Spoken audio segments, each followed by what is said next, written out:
Assalamualaikum warahmatullahi wabarakatuh. Selamat pagi, selamat siang, dan selamat sore. Salam sejahtera buat kita semuanya. Pada pertemuan ini kita melanjutkan berkaitan dengan mata kuliah rancangan percobaan.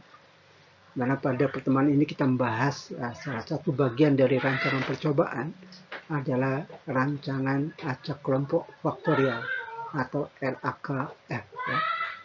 Rancangan acak kelompok faktorial adalah rancangan acak kelompok yang faktornya lebih dari satu. Bisa 2 faktor, bisa 3 faktor, dan seterusnya.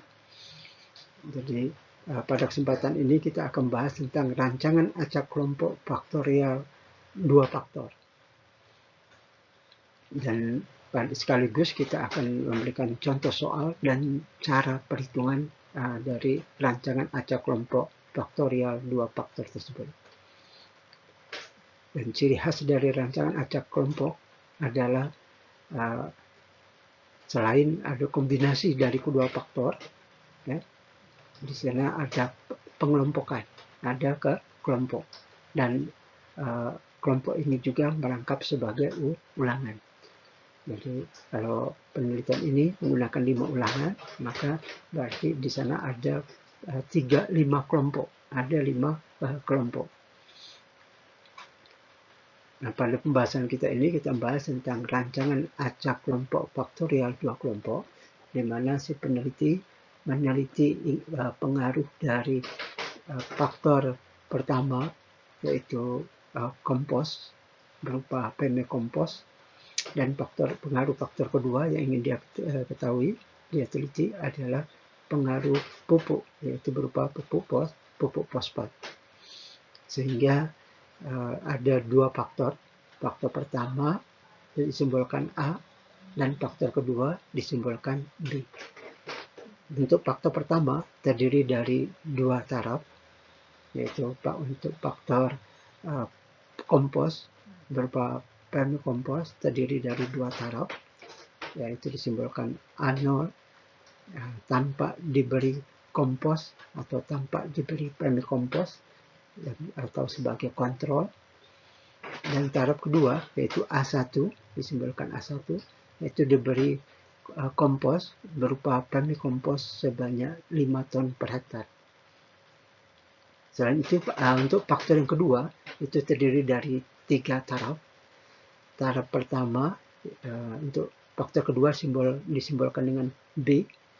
Untuk taraf pertama dari faktor kedua disimbolkan B0, itu tanpa diberi pupuk atau tanpa diberi pupuk fosfat atau sebagai kontrol, disimbolkan B0.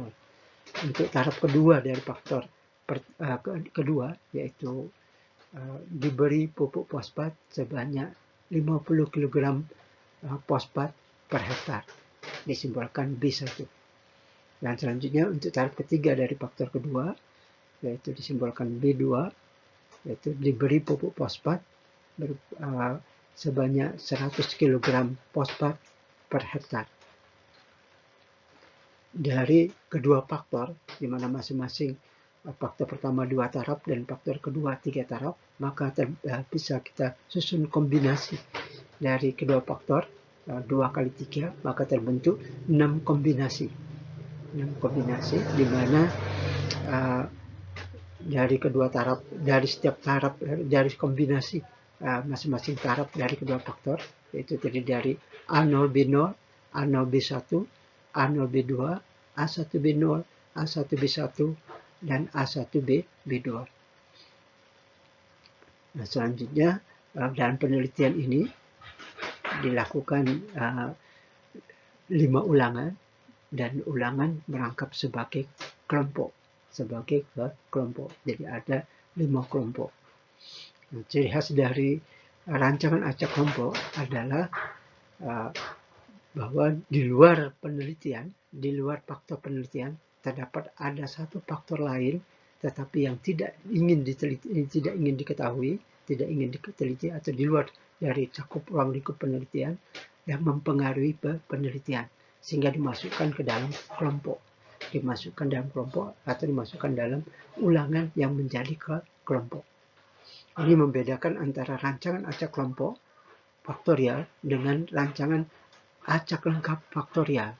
Di mana pada rancangan acak lengkap faktorial yang sebelumnya kita sudah bahas, bahwa pada rancangan acak lengkap faktorial kita bahwa di luar faktor pelakuan itu semuanya dalam kondisi homogen. Semuanya dalam kondisi yang sama. Tidak ada yang mempengaruhi kecuali dari faktor yang diteliti. Di mana rancangan acak lengkap faktorial 2 faktor berarti hanya dipengaruhi oleh kedua faktor yang diteliti. Nah, sedangkan kita perlu menggunakan rancangan acak kelompok faktorial itu apabila selain pengaruh faktor yang kita teliti, ternyata ada faktor lain, ada satu faktor lain di luar faktor penelitian yang mempengaruhi penelitian kita. Maka faktor di luar faktor penelitian tersebut kita masukkan sebagai pengelompokan atau kita masukkan sebagai ulangan yang merangkap sebagai kelompok. Sebagai contoh, kita melakukan penelitian pengaruh kompos berupa permakompos dan pupuk berupa pupuk fosfat terhadap tanaman padi gogo pada 5 lokasi dengan tingkat kesuburan yang berbeda. Atau sehingga 5 lokasi yang kesuburannya berbeda tersebut kita jadikan ulangan yang merangkap ke kelompok. Bisa juga kita melakukan penelitian untuk rancang acak kelompok faktorial 2 faktor ini. Kita melakukan penelitian pengaruh dari kompos sebagai faktor pertama dan pupuk sebagai faktor kedua pada 5 kondisi lahan yang intensitas pengelolaannya berbeda. Ada yang sudah dikelola 1 tahun, ada yang sudah diolah 2 tahun, ada yang sudah diolah 3 tahun, ada sudah diolah 4 tahun, ada yang sudah diolah 5 tahun. Sehingga diduga intensitas pengolahan tadi akan mempengaruhi hasil penelitian. Sedangkan kita tidak menginginkan itu mempengaruhi, maka ke intensitas pengelolaan lahan tersebut kita masukkan sebagai ulangan yang merangkap sebagai kelompok. Bisa juga contoh yang lainnya bahwa kita menggunakan rancangan acak kelompok faktorial 2 faktor di mana kelompok itu berupa jenis tanah yang berbeda. Jenis tanah yang berbeda. Yang satunya tanah ultisol, yang keduanya jadi kita melakukan penelitian pengaruh kompos dan pupuk pada 5 lokasi dengan jenis tanah yang berbeda. Tetapi ke 5 lokasi yang jenis tanah yang berbeda tadi kita jadikan ulangan yang merangkap sebagai kelompok. Contohnya 5 tadi ada bisa jadi ulangan satunya di tanah ultisol, ulangan keduanya di tanah alfisol, ulangan ketiganya di tanah inseptisol, ulangan keempatnya di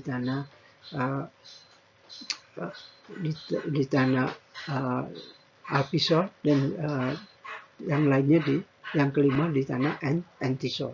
Nah, sehingga perbedaan dari jenis tanah tadi yang diduga akan mempengaruhi penelitian kita jadikan ulangan yang merangkap ke kelompok, sehingga kita pisahkan pengaruh dari faktor di luar faktor penelitian ini. Jadi tujuan kita adalah melakukan pengelompokan ini tidak lain agar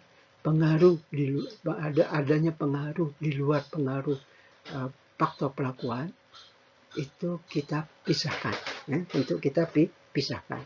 Hingga kita jadikan sebagai ulangan yang merangkap ke kelompok. Contoh lainnya umpamanya kita menerapkannya pada pengaruh dari kompos dan pupuk pada 5 kondisi kelembaban tanah yang berbeda.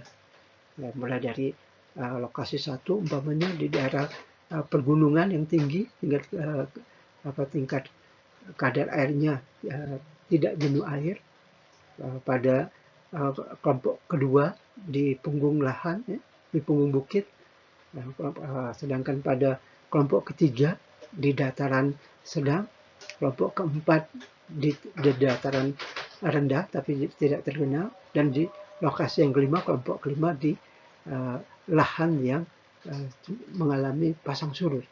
Nah, sehingga diduga pengaruh dari kondisi kelembaban tanah dan kadar air yang berbeda tersebut akan mempengaruhi penelitian kita. Maka kita jadikan pengaruh di luar pengaruh faktor penelitian kita, yaitu faktor kompos dan faktor pupuk. Maka di luar itu kita jadikan ulangan sebagai kelompok, sehingga pengaruhnya bisa kita eliminir, dan kita kelompokkan pengaruhnya tersebut.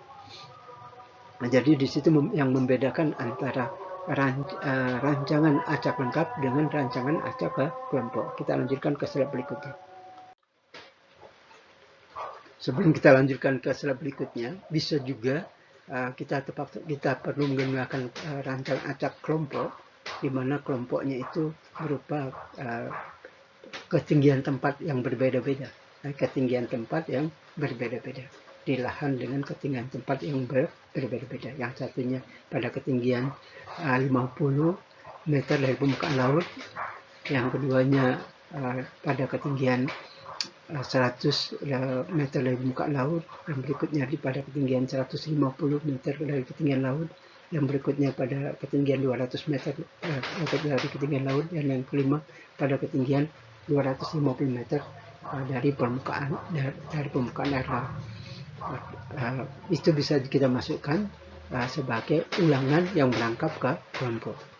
Selain itu juga bisa juga pengelompokan dilakukan karena ada pengaruh faktor luar dari faktor yang kita teliti yang mempengaruhi, seperti pencahayaan matahari yang berbeda.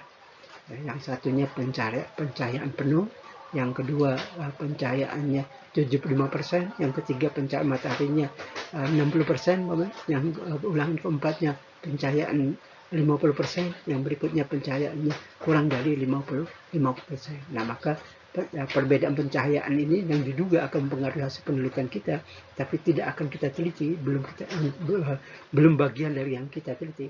Maka faktor yang diduga mungkin akan mempengaruhi ini kita jadikan sebagai ulangan yang berangkap ke kelompok. Jadi di situ yang membedakan antara metode rancangan acak lengkap dengan metode rancangan acak ke kelompok.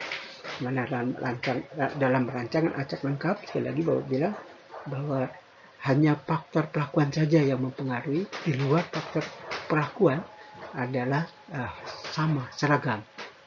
Nah, sedangkan rancangan acak kelompok itu apabila kita melakukan penelitian, ada faktor di luar faktor penelitian kita yang diduga akan mempengaruhi, akan turut berpengaruh terhadap hasil yang kita capai. Maka di luar faktor pelakuan tersebut yang diduga akan mempengaruhi, kita jadikan ke kelompok yang berangkap sebagai ulangan. Selanjutnya kita lanjutkan ke slide berikutnya. Nah, pada slide berikutnya ini salah satu hasil penelitian, simulasi dari hasil penelitian yang menggunakan rancangan acak kelompok faktorial 2 faktor, di mana si peneliti ingin menguji pengaruh faktor kompos berupa vermikompos dan faktor pupuk fosfat terhadap hasil padi koko. Nah, di sini tentunya si peneliti akan membuat kolom faktor pertama dan kolom faktor kedua, dan selanjutnya kolom kelompok, kolom ke kelompok. Di sini kita tahu bahwa untuk kombinasi dari kedua faktor tadi ada 6 kombinasi, sedangkan kelompok yang ada, contohnya pada penelitian ini dia menggunakan 5 kelompok yang merangkap 5 ulangan. Nah, maka dari ke-6 kombinasi tadi, masing-masing kombinasi diterapkan pada kelima kelompok tadi, sehingga akan diperoleh 6 kali 5 menang 30. Maka kita susunlah kombinasi masing-masing A0B0 kelompok 1, A0B0 kelompok 2, A0B0 kelompok 3, A0B0 kelompok 4, A0B0 kelompok 5. Begitu juga untuk kombinasi A0B1. Pada kombinasi A0B1 juga kita terapkan pada kelompok 1, kelompok 2, kelompok 3, kelompok 4, dan kelompok 5. Selanjutnya juga untuk kombinasi A0B2 kita terapkan juga pada kelompok 1, kelompok 2, kelompok 3, kelompok 4, dan kelompok 5. Selanjutnya juga pada taraf kedua faktor pertama yang berkombinasi dengan taraf pertama faktor kedua, yaitu A1B0. Kita terapkan juga pada kelompok 1, pada kelompok 2, kelompok 3, kelompok 4, dan kelompok 5. Selanjutnya juga untuk kombinasi A1B1, kita terapkan juga pada kelompok 1, kelompok 2, kelompok 3, kelompok 4, dan kelompok 5. Dan yang berikutnya, yaitu kombinasi antara A1B2, kita terapkan juga pada kelompok 1, kelompok 2, kelompok 3, kelompok 4, dan kelompok 5. Tentunya perbedaan yang berikutnya dari rancangan acak kelompok faktorial ini dibandingkan dengan rancangan acak lengkap, bahwa pada rancangan acak kelompok faktorial, pengacakan dari kombinasi perlakuan, diterapkan di dalam kelompok. Jadi tahapan pengacakannya agak berbeda dengan rancangan acak lengkap, di mana kalau rancangan acak lengkap, kalau jumlahnya 30, dari ke-30-nya diacak secara sempurna. Tapi pada rancangan acak kelompok tidak dilakukan pengacakan secara sempurna tersebut, karena ada pengelompokan. Sehingga pertama adalah pengacakan kelompoknya dulu. Selanjutnya baru pengacakan di dalam kelompok masing-masing. Pengacakan di dalam kelompok masing-masing. Jadi itu yang membedakan antara rancangan acak kelompok dengan rancangan acak lengkap. Di mana pada rancangan acak kelompok, maka tahap pertama yang diacak adalah kelompoknya. Nah, umpamanya ada 5 kelompok, maka ke-5 kelompok tadi diacak dulu. Yang kelompok 1, yang jadi kelompok 1 yang lokasinya di mana. Yang menjadi kelompok 2 yang lokasinya di mana. Yang kelompok ketiga lokasinya di mana. Yang kelompok 4 lokasinya di mana. Dan yang kelompok 5 lokasinya yang di mana. Dan selanjutnya baru kombinasi dari kedua faktor tadi diacak di dalam kelompok masing-masing. Dalam kelompok masing-masing. Jadi ada pengacakan kombinasi, 6 kombinasi tadi di kelompok 1. Nantinya ada pengacakan dari ke-6 kombinasi tersebut di kelompok 2. Berikutnya ada pengacakan ke-6 kombinasi tadi di kelompok 3. Dan berikutnya ada pengacakan ke-6 kombinasi tadi, ke-6 kombinasi perlakuan di kelompok 4. Dan yang terakhir juga ada pengacakan ke-6 kombinasi perlakuan tadi di kelompok 5. Nah, jadi seperti itu pengacakannya. Pengacakan. Nah, kalau sudah pengacakan sudah benar, maka bisa terpenuhi penggunaan rancangan acak kelompok faktorial ini untuk penelitian yang menggunakan rancangan acak kelompok dengan faktornya lebih dari 1. Bisa 2 faktor, maka rancangan acak kelompok faktorial 2 faktor. Nah, untuk kasus untuk penelitian ini, simulasi penelitian ini, di mana tanaman ujinya adalah padi gogo. Dan ubah utamanya adalah hasil bobot gabah kering giling, hasil bobot gabah kering panen, padi gogo pada saat panen, jadi bobot gabah kering panen padi gogo ditimbang untuk masing-masing, pada seperti ini dicatat di sini. Jadi upayakan pencatatannya bisa menggunakan tabel satu arah seperti ini, bisa juga menggunakan tabel 2 arah tipe 1. Biasanya bisa juga kita buat keduanya untuk membackup-nya, untuk backup data, pencatatan dengan tabel satu arah yang seperti ini, dan kita backup juga dengan pencatatan di tabel 2 arah tipe 1. Nah, di sini untuk tabel 1 arah ini, di mana pada kolom pertama adalah taraf dari faktor pertama, sedangkan kolom kedua adalah taraf dari faktor kedua, Dan kolom ketiga itu adalah kelompoknya. Kelompoknya. Di sini kita tahu bahwa untuk kelompoknya ada 5 kelompok, kelompok 1, kelompok 2, kelompok 3, kelompok 4, kelompok 5. Maka kita sajikan untuk setiap kombinasi perlakuan. Dari setiap kombinasi perlakuan. Jadi untuk A0, B0 ada 5 kelompok. Untuk A0, B1 ada 5 kelompok. Untuk A0, B2 ada 5 kelompok. Dan seterusnya. A1, B0 ada 5 kelompok. A1, B1 ada 5 kelompok. Dan A1, B2 ada 5 kelompok. Nah, setelah kita mempersiapkan tabel seperti ini, maka hasil dari setiap pengamatan kita di lapangan, kita catat di sini. Sebagai contoh ini, berdasarkan data hasil bobot gabah kering panen padi koko. Pada A0, B0, kelompok 1 diperoleh 4,53. Pada kelompok 2, 4,55. Kelompok 3, 4,61. Kelompok 4, 4,65. Pada kelompok 5, 4,69. Ini satuannya adalah ton per hektar. Ton per hektar atau megagram per hektar. Begitu juga untuk kombinasi perlakuan A0, B1, kelompok 1, kita catat umpamanya di sini 5,51. Pada kelompok A0, B1, kelompok 2, dihasilkan bobotnya 5,73.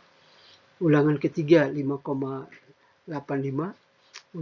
Kelompok 4 5,91. Kelompok 5 5,95. Dan yang berikutnya untuk kombinasi perlakuan A0, B2, kelompok 1 diperoleh hasil 6,35 ton per hektar. Kelompok 2-nya 6,51 ton per hektar. Kelompok 3-nya 6,55 ton per hektar. Kelompok 4-nya 6,65 ton per hektar. Kelompok 5-nya 6,70 ton per hektar atau 6,70 megagram per hektar. Dan selanjutnya untuk kombinasi A1, B0, kelompok 1 didapatkan 5,63 ton per hektar. Kelompok 2 5,68 ton per hektar. Kelompok 3 5,75 ton per hektar. Kelompok 4 5,81 ton per hektar. Kelompok 5 5,95 ton per hektar. Berikutnya untuk kombinasi A1, B1, kelompok 1 dicatat diperoleh 7,15 ton per hektar. Kelompok 2 7,35 ton per hektar. Kelompok 3 7,55 ton per hektar. Kelompok 4 7,65 ton per hektar. Kelompok 5 7,76 ton per hektar. Dan berikutnya untuk kombinasi A1, B2, kelompok 1 diperoleh 7,79 ton per hektar. Kelompok 2 7,85 ton per hektar. Kelompok 3 7,93 ton per hektar. Kelompok 4 7,96 ton per hektar. Kelompok 5 7,98 ton per hektar. Jadi jangan lupa bahwa perubahan yang kita amati kita catat di kolom keempat ini. Kolom keempat ini atau kita simbol sebagai Y. Sebagai Y. Y ini salah satunya seperti ini adalah peubah utamanya adalah bobot gabah kering panen. Sedangkan pengamatan yang lainnya bisa jadi ininya adalah jumlah malai. Jumlah malai per rumpun. Bisa juga jumlah anakan.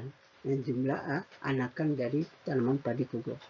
Bisa juga ini untuk peubah jumlah anakan produktif. Jumlah anakan produktif. Itu yang berkaitan dengan respon tanaman. Selain itu juga bisa untuk sifat tanahnya. Sifat tanahnya bisa jadi Y-nya ini adalah yang kita ukur ada pH tanah. Selain pH tanah, P tersedia tanah. Selanjutnya juga C organik tanah. C organik tanah. Dan berikutnya bisa juga berbagai hara lainnya, yang hara tersedia lainnya di dalam tanah. Tentunya setelah pemberian perlakuan kompos berupa permikompos dan setelah pemberian perlakuan faktor pupuk fosfat tentu mempengaruhi perubahan yang terjadi pada sistem tanahnya. Sistem tanahnya berubah, pH-nya berubah, ketersediaan P-nya berubah, ya, dan juga si organiknya berubah, dan diikuti oleh perubahan-perubahan hara lainnya di dalam sistem tanah. Dan itu akan mempengaruhi serapan hara oleh tanaman, sehingga akan mempengaruhi pertumbuhan tanaman dan mempengaruhi komponen hasil tanaman. Jadi untuk pertumbuhan tanaman akan mempengaruhi tinggi tanamannya, dan untuk komponen hasil akan mempengaruhi mulai dari jumlah anakan produktif, jumlah malai per rumpun, jumlah gaba per malai, dan untuk peubah utamanya adalah hasil padi gogo itu sendiri, yaitu bobot gabah kering. Salah satunya bobot gabah kering panen, bobot gabah kering panen. Nah, ini untuk tabel ini menyajikan salah satu contoh dari peubah tersebut, yaitu peubah dalam yang disajikan ini ada peubah utamanya, yaitu bobot gabah kering panen dari padi gogo. Jadi ini hasil pengamatan kita selama penelitian tersebut kita catat bisa dengan tabel satu arah seperti ini, ya, tabel satu arah seperti ini, dan bisa juga kita sajikan dalam bentuk tabel dua arah. Nah, nanti Bapak jelaskan apa manfaatnya kita menyajikan dalam tabel satu arah seperti ini. Kita lanjutkan ke slide berikutnya.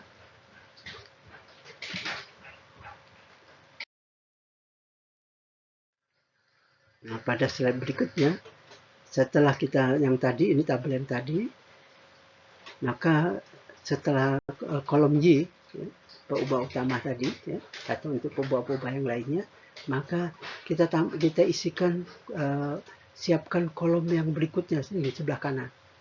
Kolom berikutnya di sebelah kanan. Nah, kolom berikutnya ini adalah untuk kuadrat dari masing-masing data yang kita peroleh. Ya. Nah, untuk kombinasi A0 B0 kelompok 1 diperoleh 4,53 ini, maka di sini kita siapkan untuk kuadratnya. Kuadrat dari 4,53 ini. Nah, kita kuadratkan dapatnya 20,52. Nah, jadi kolom sini kita siapkan kolom, kalau sini kolom Y, di sini adalah kolom Y kuadrat. Nah, di situ manfaat dari tabel satu arah ini, sehingga kita bisa menyiapkan kolom untuk kuadrat dari data yang kita peroleh. Nah, tujuannya untuk apa? Nah, jadi pertama kita kuadratkan dulu, ya, kuadratkan, dan untuk A0 B0 kelompok 1 4,53 kita kuadratkan dapat 20,52. Berikutnya juga kelompok 2 4,55 kita kuadratkan dapatnya 20,70, ya. Dan berikutnya A0 B0 ulangan 3, kelompok 3 4,61 kita kuadratkan dapatnya 21,25 ton per hektar, ya. Dan berikutnya juga untuk A0 B0 kelompok 4 4,65 ton per hektar, maka kita kuadratkan diperoleh 21,62, ya, 21,62. Nah, untuk kelompok 5 yang hasilnya dapat 4,69, kita kuadratkan hasilnya ini diperoleh 22,00 hasil kuadrat dari ini, ya. Nah, terus kita kuadratkan semua. Yang ini kita kuadratkan, yang berikutnya kita kuadratkan, dan selanjutnya baik untuk A1 B1 kelompok A0 B1 kelompok 1, kelompok 2, kelompok 3, kelompok 4, kelompok 5. Begitu juga A0 B2 kelompok 1, kelompok 2, kelompok 3, kelompok 4, kelompok 5, kita masing-masing kita kuadratkan. Begitu juga untuk A1 B0 kelompok 1, kelompok 2, kelompok 3, kelompok 4, kelompok 5, kita masing-masing kuadratkan, ya, dikuadratkan semuanya. Begitu juga untuk A1 B1 kelompok 1, kelompok 2, kelompok 3, kelompok 4, kelompok 5, masing-masing kita kuadratkan juga. Masing kita kuadratkan. Begitu juga untuk A1 B2. Untuk A1 B2 kelompok 1, kelompok 2, kelompok 3, kelompok 4, kelompok 5, masing-masing hasil diperoleh kita kuadratkan juga. Nah, setelah kita kuadratkan semuanya, maka manfaat dari tabel ini adalah memudahkan kita untuk mencari jumlah kuadrat total. Untuk mencari jumlah kuadrat total. Jumlah kuadrat total itu ada dua. Ada jumlah kuadrat total yang belum terkoreksi. Langsung kita peroleh dengan menjumlahkan semuanya ini. Jadi nilai-nilai kuadrat ini, yang di kolom Y kuadrat ini, kita jumlahkan. Maka hasil penjumlahannya ini adalah jumlah kuadrat total belum terkoreksi. Nah, yang kita perlukan adalah berikutnya, yaitu jumlah kuadrat total terkoreksi. Yaitu nilai jumlah kuadrat total belum terkoreksi ini kita kurang dengan faktor koreksi. Kita kurang dengan faktor koreksi. Jadi di sini manfaat dari tabel satu arah ini adalah kita bisa menyajikan peubah Y-nya, dan juga kita bisa menyajikan kolom untuk Y kuadratnya. Sehingga kita dapatkan jumlah kuadrat dari Y tersebut, jumlah kuadrat dari Y tersebut, sehingga kita dapatkan nilai jumlah kuadrat total, nilai jumlah kuadrat total. Jadi ini kuadrat, ini kuadrat, ini kuadrat, dan seterusnya sampai sini kuadrat. Ini sudah dikuadratkan, ini masing-masing sudah dikuadratkan, ini dijumlahkan, ini adalah jumlah kuadrat total. Jadi jumlah dari masing-masing sudah dikuadratkan ini. Nah, tentunya ini belum terkoreksi. Nah, untuk dapatkan jumlah kuadrat total terkoreksi, nilai ini dikurang dengan faktor koreksi. Kita lanjutkan ke slide berikutnya.